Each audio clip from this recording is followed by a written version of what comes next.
It's the most powerful position in Austin city government.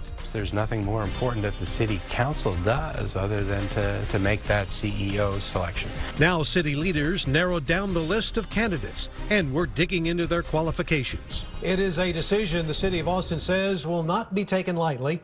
The city manager, after all, acts as the city's CEO. Tonight, we now know Austin is one step closer to naming the next city manager. KXAN's Brittany Glass has the candidates. We'll post that email. Mayor Steve Adler says the finalists bring a wide range of possibilities for the city as it moves forward.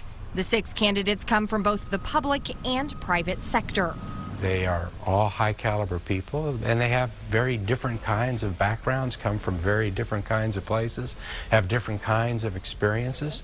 Spencer Cronk is the Minneapolis city administrator. That city is about half the size of Austin, but the metro area around it is larger than ours. Cecil House is an attorney in a private construction practice. Previously, House was the GM and COO of the New York City Housing Authority. Scott Kubley directs the Seattle Department of Transportation and worked for transportation departments in both Chicago and Washington, D.C. Howard Lazarus is the only candidate with direct ties to Austin. Lazarus works as the city administrator for Ann Arbor, Michigan, but served as Austin's director of public works from 2008 to 2016.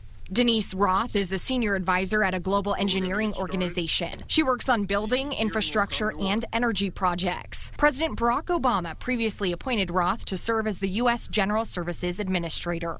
And finally, Mara Sullivan, the chief operating officer for the city of Chattanooga in Tennessee. As far as sealing the deal, the mayor says he's confident they'll get it done in due time. My goal all along has been to try to make a city manager selection before the end of the year, and I think that we're on track and on pace to be able to get that done. Brittany Glass, KXAN News. So here's what happens next in this process. On December the 3rd, groups of council members and members of the Citizens Search Task Force will talk with each one of the candidates. Then on December the 7th, the council will narrow the finalists to just 3. Those 3 candidates will meet with the public and the city staffers on December 11th and 12th.